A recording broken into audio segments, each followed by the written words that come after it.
Hello and welcome to Investors Hangout. This weekly interaction to help you learn and understand savings and investment issues is brought to you by Aditya Birla Sun Life Mutual Fund and Value Research.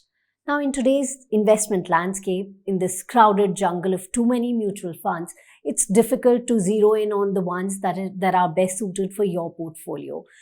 There is a problem of plenty. There is a need to declutter. In today's episode, we'll discuss how to do that and more with Dhirendra Kumar. Welcome, Dhirendra. Thank you. This problem of plenty that we're talking about. So, how do index funds figure in this scheme of things? And first of all, let's begin with what are index funds? To understand index fund, you should know what is index.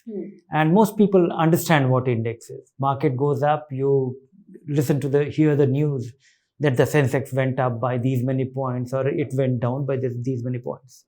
As there is far greater awareness about index, I hope that people understand what an index is. That index is aggregation. It's a collection of stocks in a certain proportion. And it has far greater understanding. And most mutual funds are sold on the premise that, I will beat the index. I will generate more return than index.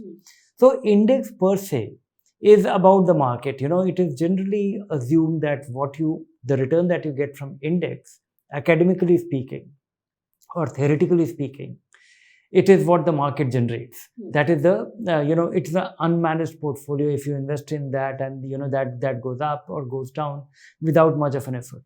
So this is what an index fund is. A replica of the index as an investment portfolio is an index fund. All right. What are the advantages and disadvantages of index funds? One is that, it's simple. You know what exactly it is. It is predictable. Nifty is 50 stocks. Sensex is 30 stocks. Junior Nifty is number 51 to number 100 stocks. Then the mid-cap index, you know what mid-cap index is. Constituents are frozen. It's decided. And your investment performance is exactly as the index. No more, no less. No disappointment. Did you beat the index? No, you matched the index. Did you underperform the index? No, you matched the index. So, you give up on beating or underperforming and settle with the average, and that is what an index fund is. So advantage is simplicity. And the second advantage is that cost.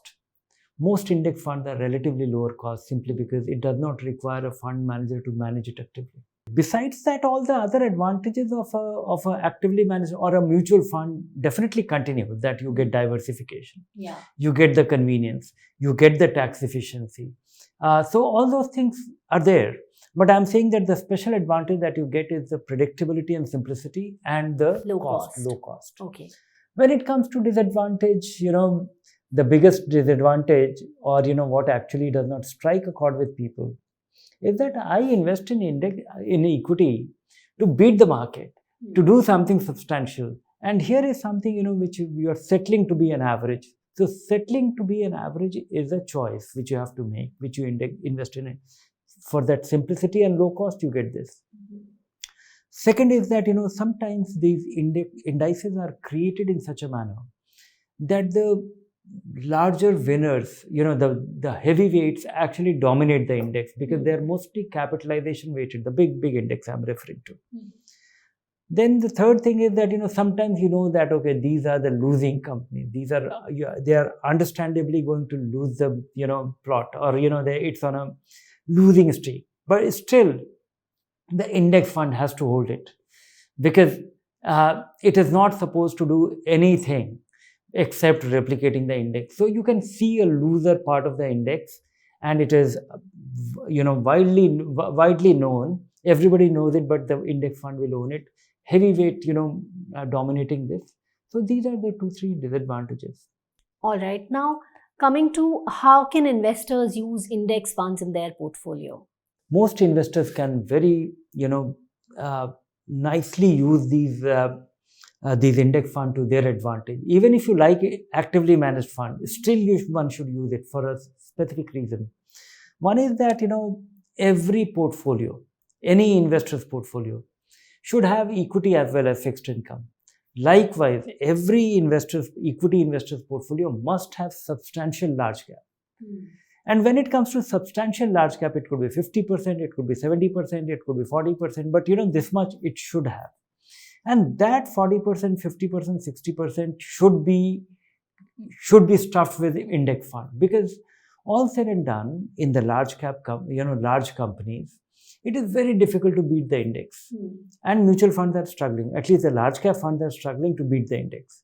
So what you can do is, if you actually stuff your portfolio with 40% or 70% into large cap, there's a guaranteed cost saving. And the likelihood of outperforming is small. Even if they beat it by 2%, 3%, because first and foremost, the cost advantage, assuming it is 1% or 0.75%, then the actively managed fund has to generate 1% more to match the return. Then comes outperformance. So I would say that most investors will be well off by stuffing their portfolio with a Nifty and a junior Nifty, or Sensex or a junior Nifty, or something like that for their large cap portfolio. And I think supplementary thing, then you can go ahead and buy your small cap, then go ahead and buy your multi cap, and then buy one or two sectoral fund if you are very kicked about it. So this could be one way. On one hand, you are ensuring that you will beat a good part of your portfolio will be very low cost. That's about index funds. Now, moving on to the viewers' questions. We have two this time. Mr. Khan says he's a mutual fund investor, 78-year-old. His only son and his family depends on him for a monthly pension of 1 lakh rupees. Now, if you could explain how can he insert his son's name as a second holder instead of nominee with an option of either or survivor, and add some other nominee. So this is to make easy transactions after he's no more there. It's complicated, but it's not impossible. Ideally, one should be investing at the time of investment, putting a nominee, putting a either or survivor mode is not that difficult. I could be an owner and another person, my spouse could be an owner. We could be jointly owning an investment. Right. So that is pretty straightforward. Here is also quite understandable that he wants to add, and it's possible. There's a change of, request change form, which this cannot be done digitally. He has to get in touch with the two registrars, because one of the two registrars will be, or either, depending on his investment spread over Carvey or CAMS, either. So a request change form.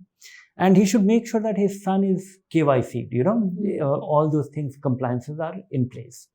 And once this is done, he should put that request as a second holder with his signature and other things. And then he will get an acknowledgement and it will be done. Okay. It will be affected.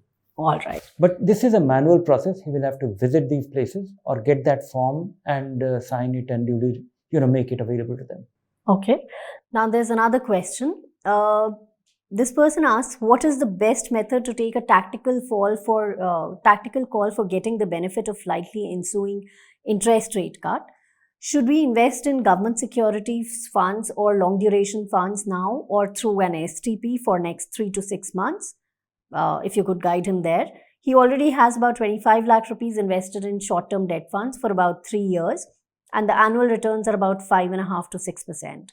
If you are convinced of this, and if you are prepared to be prepared for, going wrong, then, the long duration funds are the best bet, or the government security bonds, because, government securities, long duration funds, long-term gilt funds, they're the best bet because, whenever there's a rate cut, gilts are the first to reflect that change.